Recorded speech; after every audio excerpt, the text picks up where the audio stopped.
ಎಲ್ಲ ಪ್ರೀತಿಯ BA 3ನೇ ಸೆಮಿಸ್ಟರ್ ವಿದ್ಯಾರ್ಥಿಗಳಿಗೆ ಈ ಒಂದು ವಿಡಿಯೋಗೆ ಪ್ರೀತಿಯ ಸ್ವಾಗತ. ಇವತ್ತಿನ ಒಂದು ಕ್ಲಾಸ್ನಲ್ಲಿ ನಾವು ಕನ್ನಡ ವಿಷಯದ ಕಂಟಿನ್ಯೂ ಪಾರ್ಟ್ ಅಧ್ಯಾಯ 11 ಬಂಡೆ ಬಸಪ್ಪನ ದೊಡ್ಡಿ ಡಾಕ್ಟರ್ ಲಕ್ಷ್ಮಣ್ VA ಅವರು ಬರೆದಿರ್ತಕ್ಕಂತಹ ಈ ಅಧ್ಯಾಯದ ಭಾಗ 2 ವಿಡಿಯೋ ಅಂತ ಹೇಳ್ತೀನಿ. ಈಗಾಗಲೇ ಭಾಗ 1 ವಿಡಿಯೋದಲ್ಲಿ ಈ ಅಧ್ಯಾಯದ ಡಾಕ್ಟರ್ ಲಕ್ಷ್ಮಣ್ VA ಅವರ ಕೃತಿಕರ್ತ ಪರಿಚಯ ಮತ್ತು ಅವರ ಅಧ್ಯಾಯದ ಪ್ರಬಂಧ ಮಾದರಿಯ ಪ್ರಶ್ನೋತ್ತರಗಳನ್ನ ಈಗಾಗಲೇ ಸ್ವಾರಸ್ಯಪೂರ್ಣವಾಗಿ ಸಂಪೂರ್ಣವಾಗಿ ಡಿಸ್ಕಷನ್ ಮಾಡಿದ್ದೇವೆ. ಹಾಗಾದ್ರೆ ಇವತ್ತಿನ ಕ್ಲಾಸ್ ಅನ್ನು ಕಂಟಿನ್ಯೂ ಪಾರ್ಟ್ ಆಗಿ ಈ ಅಧ್ಯಾಯದ ಟಿಪ್ಪಣಿ ಭಾಗ 1 ಅಂಕದ ಪ್ರಶ್ನೋತ್ತರಗಳನ್ನ ಚರ್ಚೆ ಮಾಡಿ ಈ ಅಧ್ಯಾಯದ ಅಂತಿಮ ಘಟ್ಟವನ್ನ ತಲುಪೋಣ ಅಂತ ಹೇಳ್ತಾ ಇವತ್ತಿನ ಕ್ಲಾಸ್ನ ಸ್ಟಾರ್ಟ್ ಮಾಡೋಣ ಬನ್ನಿ. ಮೊದಲಿಗೆ ಟಿಪ್ಪಣಿ ರೂಪದ ಪ್ರಶ್ನೋತ್ತರಗಳನ್ನ ನೋಡೋದಾದ್ರೆ ಪ್ರಶ್ನೆ ನಂಬರ್ 1, ಬಂಡೆ ಬಸಪ್ಪನ ದೊಡ್ಡಿ ಕಥೆಯ ಪ್ರಮುಖ ಪಾತ್ರಗಳ ಪರಿಚಯ ಮಾಡಿಕೊಡಿ.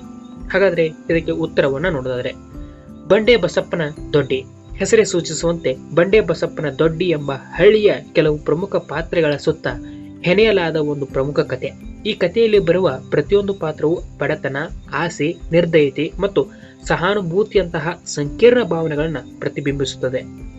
ಅದರಲ್ಲಿ ಮೊದಲನೇ ಬರುವಂತಹ ಪಾತ್ರನೇ ಯಾವುದಂದ್ರೆ ಬಸಣ್ಣನ ಪಾತ್ರ. ಬಸಣ್ಣ ಕಥೆಯ ಕೇಂದ್ರ ಪಾತ್ರ. ಆತ ತನ್ನ ಮಗನ ಭವಿಷ್ಯಕ್ಕಾಗಿ ಕಷ್ಟಪಟ್ಟು ಹೋರಾಡುವ ಒಬ್ಬ ತಂದೆ.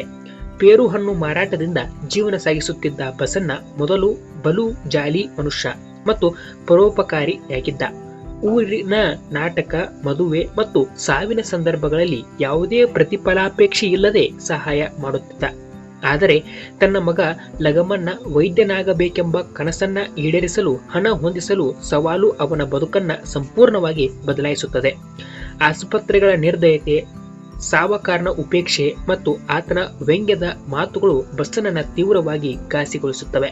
ಕೊನೆಗೆ ತನ್ನ ಮಗನ ಓದಿಗೆ ಹಣ ಹೊಂದಿಸಲು ಸಾಧ್ಯವಾಗದೆ ಆತ ಆತ್ಮಹತ್ಯೆಗೆ ಪ್ರಯತ್ನಿಸುತ್ತಾನೆ.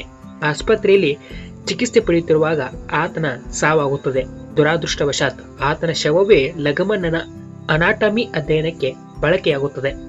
ಬಸಣ್ಣನು ಪ್ರೀತಿಯ ಮತ್ತು ತ್ಯಾಗಮಯ ತಂದೆಯ ಸಂಕೇತ ಎಂಬುದು ಇಷ್ಟು ಬಸಣ್ಣನ ಪಾತ್ರದ ಒಂದು ವಿಶೇಷತೆಯಾಗಿತ್ತು. ಇನ್ನು ಎರಡನೇದಾಗಿ ಬರುವ ಪಾತ್ರನೇ ಲಗಮನ್ನ. ಲಗಮನ್ನ ಬಸಣ್ಣನ ಮಗ. ಆತ ಡಾಕ್ಟರ್ ಆಗುವ ಕನಸು ಕಂಡಿದ್ದನು ಮತ್ತು ಹುಬ್ಬಳ್ಳಿಯ KMC ಕಾಲೇಜಿನಲ್ಲಿ ಸರ್ಕಾರಿ MBBS ಸೀಟ್ ಗಳಿಸಿದ್ದನು. ಆತ ತನ್ನ ಕುಟುಂಬದ ಆರ್ಥಿಕ ಪರಿಸ್ಥಿತಿಯ ಬಗ್ಗೆ ಸಂಪೂರ್ಣ ಅರಿವನ್ನ ಹೊಂದಿದ್ದನು. ಸ್ಕಾಲರ್ಶಿಪ್ ಪಡೆದ ಸಾಲ ತೀರಿಸುವ ಧೈರ್ಯದಿಂದ ತನ್ನ ಕನಸನ್ನ ಅಪ್ಪನ ಮುಂದೆ ಇಡುತ್ತಾನೆ. ತಂದೆಯ ಸಾವಿನ ನಂತರವೂ ಆತ ತನ್ನ ವಿದ್ಯಾಭ್ಯಾಸವನ್ನ ಮುಂದುವರಿಸುತ್ತಾನೆ. ಆದರೆ ಅವನ ಜೀವನದ ಅತಿ ದೊಡ್ಡ ಆಘಾತವೆಂದರೆ ಅಟಾನಮಿ ಕ್ಲಾಸ್ನಲ್ಲಿ ತಾನು ಅಧ್ಯಯನ ಮಾಡಬೇಕಾದ ಶವವೇ ತನ್ನ ತಂದೆಯದು ಎಂದು ತಿಳಿದಾಗ ಲಗಮನನ ಪಾತ್ರವು ಒಂದು ಕಡೆ ಆಸೆ ಮತ್ತು ಕನಸಿನ ಸಂಕೇತವಾದರೆ ಇನ್ನೊಂದು ಕಡೆ ದುರಂತ ಮತ್ತು ಅಸಹಾಯಕತೆಯ ಸಂಕೇತವಾಗಿದೆ ಎಂಬುದು ಲಗಮನನ ಪಾತ್ರದ ವಿಶೇಷತೆಯಾಗಿತ್ತು. ಇನ್ನು ಮೂರನೆಯ ಪಾತ್ರ ಜನಾಬಾಯಿ. ಜಾನಾಬಾಯಿ ಬಸಣ್ಣನ ಪತ್ನಿ ಮತ್ತು ಲಗಮನನ ತಾಯಿ. ಆಕೆ ಗಂಭೀರ ದಮ್ಮು ರೋಗದಿಂದ ಬಳಲುತ್ತಿದ್ದಳು. ಕೋವಿಡ್ ಸಮಯದಲ್ಲಿ ಆಕೆಯ ಕಷ್ಟ ಇನ್ನಷ್ಟು ಹೆಚ್ಚಾಗಿತ್ತು. ಆಸ್ಪತ್ರೆ ಸಿಬ್ಬಂದಿಯ ನಿರ್ಲಕ್ಷ್ಯ, ಹಾಸಿಗೆ ಸಿಗದಿರುವುದು ಮತ್ತು ಆಕ್ಸಿಜನ್ ಇಲ್ಲದಿರುವುದು ಇವರ ಕುಟುಂಬವನ್ನ ಇನ್ನಷ್ಟು ಸಂಕಷ್ಟಕ್ಕೆ ದೂಡುತ್ತವೆ. ತನ್ನ ಮಗನ ಓದಿಗೆ ಹಣ ಹೊಂದಿಸಲು ಸಾಧ್ಯವಾಗದೆ ಗಂಡ ಬಸಣ್ಣ ಆತ್ಮಹತ್ಯೆಗೆ ಯತ್ನಿಸಿದಾಗ ಆಕೆ ಕಂಬನಿ ಮಿಡಿಯುತ್ತಾಳೆ. ಗಂಡನ ಮರಣದ ನಂತರ ಆಕೆಯ ನೋವನ್ನ ಕಡಿಮೆ ಮಾಡಲು ಸಣ್ಣಪ್ಪ ಗೌಡರು ನೀಡಿದ ಭರವಸೆಯು ಸ್ವಲ್ಪ ಮಟ್ಟಿಗೆ ಆಕೆಗೆ ಸಮಾಧಾನ ನೀಡುತ್ತದೆ. ಸಣ್ಣಪ್ಪ ಗೌಡರು ಹಳ್ಳಿಯ ಶ್ರೀಮಂತ ಮತ್ತು ರಾಜಕೀಯ ಪ್ರಭಾವ ವ್ಯಕ್ತಿ. ಇವರು ಬಸಣ್ಣನಿಗೆ ಪರಿಚಿತರು ಮತ್ತು ಹಿಂದೆ ಹಲವು ಬಾರಿ ಅವನಿಗೆ ಸಹಾಯ ಮಾಡಿದರು. ಇವರು ರಾಜಕೀಯ ಕಾರಣಗಳಿಗಾಗಿ ಹಳ್ಳಿಯ ಬಡವರಿಗೆ ಸಹಾಯ ಮಾಡಿದ್ದರು. ಅವರು ಮನಸ್ಸು ನಿರ್ದಯವಾಗಿದೆ. ಬಸಣ್ಣ ತನ್ನ ಮಗನ ಓದಿಗೆ ಹಣ ಕೇಳಿದಾಗ ಅವರು ವ್ಯಂಗ್ಯವಾಗಿ ಮಾತನಾಡುತ್ತಾರೆ. ಆತನ ಜಮೀನನ್ನ ಒತ್ತೆ ಇಟ್ಟು 1 ಲಕ್ಷ ರೂಪಾಯಿ ಮಾತ್ರ ನೀಡುತ್ತಾರೆ. ಬಸಣ್ಣ ಆತ್ಮಹತ್ಯೆಗೆ ಯತ್ನಿಸಿದಾಗ ಅವರು ಬಸಣ್ಣನ ಆಸ್ಪತ್ರೆಗೆ ಸೇರಿಸಿ ಸಹಾಯ ಮಾಡುತ್ತಾರೆ.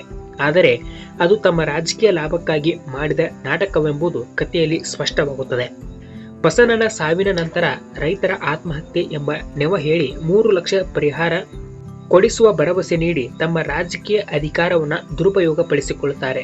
ಸಣ್ಣಪ್ಪ ಗೌಡರ ಪಾತ್ರವು ದ್ವಿಮುಖ ವ್ಯಕ್ತಿತ್ವ ಮತ್ತು ಸ್ವಾರ್ಥದ ಪ್ರತೀಕವಾಗಿದೆ ಎಂಬುದು ಇಷ್ಟು ಟಿಪ್ಪಣಿ ಭಾಗದ ಪ್ರಶ್ನೋತ್ತರಗಳಲ್ಲಿ ಎಲ್ಲಾ ಪಾತ್ರಗಳ ಸ್ವಾರಸ್ಯಪೂರ್ಣವಾದಂತಹ ಪರಿಚಯವಾಗಿತ್ತು. ಮುಂದುವರೆದು ಈ ಅಧ್ಯಾಯದ 1 ಅಂಕದ ನೇರ ಪ್ರಶ್ನೋತ್ತರಗಳನ್ನ ಚರ್ಚೆ ಮಾಡೋದಾದ್ರೆ ಪ್ರಶ್ನೆ ನಂಬರ್ 1, ಲಗಮನ್ನನ ಅಪ್ಪನ ಹೆಸರೇನು? ಉತ್ತರ ಬಸಣ್ಣ. 2. ಲಗಮಣ್ಣನ ಅಮ್ಮನ ಹೆಸರೇನು? ಉತ್ತರ ಜನಾಬಾಯಿ. 3. ಲಗಮಣ್ಣನಿಗೆ ಯಾವ ಕಾಲೇಜಿನಲ್ಲಿ ಸೀಟು ಸಿಕ್ಕಿತು? ಹುಬ್ಬಳ್ಳಿಯ KMC ಕಾಲೇಜಿನಲ್ಲಿ. 4. ಬಸಣ್ಣ ಮತ್ತು ಲಗಮಣ್ಣ ವಾಸವಾಗಿದ್ದ ಸ್ಥಳದ ಹೆಸರೇನು? ಉತ್ತರ ಬಂಡೆ ಬಸಪ್ಪನ ದೊಡ್ಡಿ. 5. ಜನಾಬಾಯಿಗೆ ಯಾವ ರೋಗ ಇತ್ತು? ಉತ್ತರ ದಮ್ಮು ರೋಗ ಅಥವಾ ಅಸ್ತಮಾ ಇತ್ತು. 6. ಆಸ್ಪತ್ರೆಯ ಸಿಬ್ಬಂದಿ ಯಾವ ಕಾರಣಕ್ಕಾಗಿ ಜನಾಬಾಯಿಯನ್ನ ಮುಟ್ಟಲಿಲ್ಲ? ಉತ್ತರ ಕೋವಿಡ್ ಇರಬಹುದು ಎಂಬ ಭಯದಿಂದ. ಕೋವಿಡ್ ರಿಪೋರ್ಟ್ ನೆಗೆಟಿವ್ ಇದ್ದರೂ ಮುಟ್ಟಲಿಲ್ಲ ಎಂಬುದು ಉತ್ತರವಾಗಿತ್ತು. ಪ್ರಶ್ನೆ ನಂಬರ್ 7. ಬಸಣ್ಣನು ಜನಾಬಾಯಿಯನ್ನ ಹೆಚ್ಚಾಗಿ ಯಾವ ಆಸ್ಪತ್ರೆಗೆ ಕರೆದೊಯ್ಯುತ್ತಿದ್ದನು? ಉತ್ತರ ಮಿರ್ಜನ್ ಮಿಷನ್ ಆಸ್ಪತ್ರೆಗೆ ಕರೆದೊಯ್ಯುತ್ತಿದ್ದನು. 8. ಲಗಮಣ್ಣನ ಡಾಕ್ಟರ್ ಆಗುವ ಕನಸು ಬಸಣ್ಣನಿಗೆ ಏನಾಗಿ ಕಂಡಿತು? ಉತ್ತರ ಎತ್ತಲಾರದ ಬಲು ಬಾರದ ಕನಸಾಗಿ ಕಂಡಿತ್ತು. 9. ಲಗಮಣ್ಣನ ಅಡ್ಮಿಷನ್ಗಾಗಿ ಬಸಣ್ಣ ಯಾರ ಬಳಿ ಸಾಲ ಕೇಳಲು ಹೋಗಿದ್ದನು? ಉತ್ತರ ಸಣ್ಣಪ್ಪ ಸಾಹುಕಾರರ ಬಳಿ ಸಾಲ ಕೇಳಲು ಹೋಗಿದ್ದನು. 10. ಬಸಣ್ಣನು ಸಾಹುಕಾರರ ಬಳಿ ಎಷ್ಟು ಲಕ್ಷ ರೂಪಾಯಿ ಸಾಲ ಕೇಳಿದನು? ಉತ್ತರ 1 ಲಕ್ಷ ರೂಪಾಯಿ. 11. ಸಾಲಕ್ಕಾಗಿ ಬಸಣ್ಣನು ಏನು ಅಡ ಇಟ್ಟನು? ಉತ್ತರ ಗುಡ್ಡದ ಮಡ್ಡಿ ಹೊಲದ ಪೇಪರ್ ಅಡ ಇಟ್ಟನು. 12. ಬಸಣ್ಣನಿಗೆ ಬೇಸರ ತರಿಸಿದ ಸಾಹುಕಾರರ ಮಾತುಗಳು ಯಾವುವು? ಉತ್ತರ ಕೊಂಕ ನುಡಿಗಳು ಮತ್ತು ನಗೆ ಚಾಟಿಕೆಯ ಮಾತುಗಳು. 13. ಬಸಣ್ಣ ಈ ಮೊದಲು ಯಾವ ಕೆಲಸ ಮಾಡುತ್ತಿದ್ದನು? ಉತ್ತರ ಸೈಕಲ್ ಮೇಲೆ ಊರೂರು ತಿರುಗಿ ತಾಮ್ರದ ಕೊಡಗಳಿಗೆ ಬೆಸುಗೆ ಹಾಕುತ್ತಿದ್ದನು. 14. ಬಸಣ್ಣನ ಹೊಸ ವ್ಯಾಪಾರ ಯಾವುದು? ಉತ್ತರ ಪೇರು ಹಣ್ಣು ಮಾರಾಟ. 15. ಜನತಾ ಕಾಲೋನಿಗೆ ರೇಷನ್ ಮತ್ತು ಮನೆ ಕೊಡಿಸಿದ್ದು ಯಾರು? ಸಣ್ಣಪ್ಪ ಸಾಹುಕಾರ. 16. 2ನೇ ಕಂತಿನ ಹಣ ಕಟ್ಟಲಾಗದಿದ್ದಾಗ ಬಸಣ್ಣನಿಗೆ ಅಕ್ಕೋರು ಅಂದರೆ ಅಕ್ಕನವರು ಎಂದರೆ ಸಣ್ಣಪ್ಪ ಸಾಹುಕಾರನ ಹೆಂಡತಿ ಏನು ನೀಡಿದರು? ಉತ್ತರ ಬಂಗಾರದ ಡಾಬು ನೀಡಿದರು. ಪ್ರಶ್ನೆ ನಂಬರ್ 17. ಬಸಣ್ಣನು ಸಾಲ ತೀರಿಸಲು ಹಣವಿಲ್ಲದೆ ಏನು ಮಾಡಲು ಪ್ರಯತ್ನಿಸಿದ? ಉತ್ತರ ನೇಣು ಹಾಕಿಕೊಂಡು ಆತ್ಮಹತ್ಯೆ ಮಾಡಿಕೊಳ್ಳಲು ಪ್ರಯತ್ನಿಸಿದ. 18. ಬಸಣ್ಣನನ್ನು ಮಿರ್ಜನ್ ಮಿಷನ್ ಆಸ್ಪತ್ರೆಗೆ ದಾಖಲಿಸಿದ್ದು ಯಾರು? ಉತ್ತರ ಸಣ್ಣಪ್ಪ ಸಾಹುಕಾರ. 19. ಬಸಣ್ಣನ ಶವವನ್ನ ಆಸ್ಪತ್ರೆಯಿಂದ ಬಿಡಿಸಿಕೊಳ್ಳಲು ಹಣವಿಲ್ಲದಿದ್ದಾಗ ಯಾರೂ ಬರಲಿಲ್ಲ? ಉತ್ತರ ಸಣ್ಣಪ್ಪ ಸಾಹುಕಾರ ಬರಲಿಲ್ಲ. ಪ್ರಶ್ನೆ ನಂಬರ್ 20. ಲಗಮಣ್ಣನಿಗೆ ಕಾಲೇಜಿನಲ್ಲಿ ಅಧ್ಯಯನಕ್ಕಾಗಿ ಸಿಕ್ಕ ಶವ ಯಾರದ್ದಾಗಿತ್ತು?